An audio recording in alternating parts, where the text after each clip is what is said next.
Across the Skywalker saga, there are very few characters as important as R2-D2. In fact, George Lucas himself once said, R2 is the unofficial historian of Star Wars, connecting all the main events. But ever since Andor Season 2 came to an end, and fans are going back to rewatch Rogue One, they're noticing a massive plot hole concerning the astromech.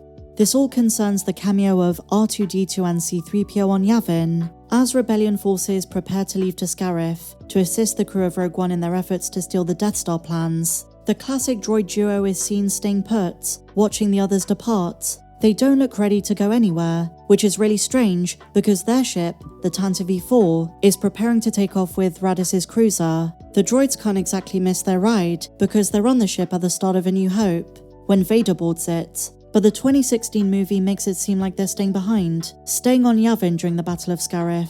This seems like a huge inconsistency and it doesn't really make sense. And the crazy thing about this, new canon tie-in material makes it worse. A popular fan theory to solve this dilemma is because we never see Radis leave, and the droids aren't going to help in the fight, they hitch a ride on a transport at the very last minute. Some have suggested that because we see the Tantive IV attached to Radiss's ship at the end of the movie, maybe it wasn't attached to begin with, and joined the battle later on, instead of being docked from the word go. However, my dear friends, there is a huge problem with this theory. Recent canon has debunked it. In the novel From a Certain Point of View, it's explicitly stated the Tantive IV was dry docked aboard the Profundity when the fleets left, so it was already docked from Yavin. This makes the R2-D2 C-3PO cameo a major oversight. Another popular theory is that when C-3PO says, Scarif, they're going to Scarif, maybe Radis hadn't left yet, and was only preparing to go. We also have to remember, for the sake of the pacing of the movie, these scenes go by very fast, and it seems like they skip over quite a few events. But for all we know, this is when they're preparing to take off, so before the droids board the ship. And director Gareth Edwards agrees with this theory. When he was asked about the plot hole, he said, quote, "If you listen to the dialogue, someone says, we need to contact Admiral Radis." And according to Gareth Edwards' headcanon, in the next scene after the cameo, the droids would be asked to help out, and that's when they're boarded with Leia. Now, interestingly enough, there's more than just one plot hole with R2-D2. The most popular question about the astromech concerns a line from A New Hope. After the droids make it to Tatooine, and Luke is saved by Obi-Wan from the Tuscans, Obi-Wan doesn't seem to recognize R2, and he says, "I don't seem to remember ever owning a droid." In 1977, this kinda made sense, but when George Lucas went back to make the prequels, and it turned out Obi-Wan along with Anakin had so many adventures with R2, the line from the classic Star Wars movie was rendered baffling. And for years fans wondered, was Obi-Wan playing coy, lying to maintain R2's secrecy? Well, in the new canon, the answer is yes. According to the novel The Princess, the Scoundrel and the Farm Boy, Obi-Wan wasn't ready to let his guard down yet. He wasn't ready to disclose everything to Luke yet. And in classic Obi-Wan fashion, what he said was true, from a certain point of view. He never owned R2, and it isn't as if he said he didn't know him. In fact, fans interpret his line, "Come here, my little friend," as a small acknowledgement that he remembers him. But the novel affirms Obi-Wan was ecstatic inside to see his old friend again. It was a pretty emotional moment, and it was tricky because he couldn't really reveal that to Luke. He hadn't told him about his father yet, so he couldn't have just come out and said, "Oh, by the way, I know this droid. He belonged to your parents, your real parents." No, he had to be collected, and the novel does a great job explaining this.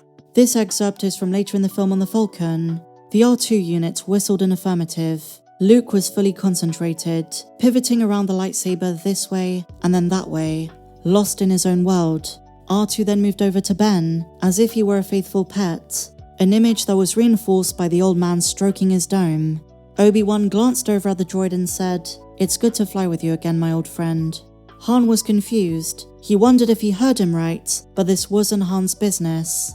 Another so-called plot hole that fans ask about is why at the end of Revenge of the Sith was C-3PO's memory wiped, but R2-D2's wasn't. Did you know there are actually two canon reasons for it? Number 1, R2 was better at keeping secrets. The loudmouth protocol droid, proficient in over 6 million forms of communication, was way more likely to spill secrets than his astromech counterpart, who often kept him quiet. And this is even proven in the novelization for Revenge of the Sith. It's no longer official canon, but it is to me. In the book, before his mind is erased, he blurts out secrets about the newborn twins. He says about Bail Organa adopting Leia, "Oh my, his daughter is the child of Master Anakin and Senator Amidala. I can hardly wait to tell her all about her parents. I'm sure she'll be very proud." And this is the line, according to the novel, that prompted Bail Organa to have C-3PO's mind wiped. 3PO is a naturally chatty droid. It's in his nature to overshare. But when you're talking about the end of the Clone Wars where secrecy was everything, they couldn't risk 3PO blurting out the truth and jeopardizing the safety of the twins. Another reason R2-D2's memory was spared was out of respect for Anakin's wishes. During the Clone Wars, it was a common practice to wipe the minds of astromechs after every mission. This avoided the risk of separatists taking valued information. However, Anakin was always against the idea for R2. And because at this point, Obi-Wan assumed he left Anakin for dead and didn't realize he was about to be salvaged by Palpatine, in the minds of Obi-Wan and Bail Organa, keeping R2's memory intact was a way to honor Anakin. But the biggest reason is what I said earlier. According to George Lucas, R2 is the ultimate Star Wars hero, the one who recorded all of the events of the Skywalker saga to show the wills. If R2 had his memory wiped, suddenly his importance goes down the drain. When you look back at the 6 movies, R2 is a witness to the majority of the most crucial events. Without R2, Queen Amidala and her Jedi protectors would have never escaped Naboo's blockade, nor would Anakin have lived to destroy the Trade Federation's command ship. In Attack of the Clones, R2 saved Padme in the droid factory. In Revenge of the Sith, Anakin and Obi-Wan would never have been able to save the kidnapped Chancellor without R2. In A New Hope, he successfully delivers Leia's message to Obi-Wan. He finds Leia's cell on the Death Star, he saves the rebel heroes from being crushed by the trash compactor, and he repairs Luke's X-Wing during the Death Star trench run. We could honestly go on all day. In The Empire Strikes Back with the escape on Cloud City, in Return of the Jedi providing Luke's lightsaber, R2-D2 is the unsung hero of the Star Wars universe. Everything is being observed and recorded from his perspective. And just to finish, my friends, returning to the novel from a certain point of view in New Hope, it contains one of my favorite stories about R2. Aboard the Sandcrawler before they're sold to Luke and Owen, R2 meets R5-D4, the droid that was originally going to be sold to the Lars Homestead, and R2 tells him all about his important mission. And did you know, is the reason R5 malfunctions. He chooses to blow up his own motivator, convinced of the importance of R2 getting the message to Obi-Wan. And of course, R5 has seen a resurgence in recent years, post-Return of the Jedi in The Mandalorian. He's now Pelimoto's droid. I hope you guys enjoyed this video, all about R2-D2.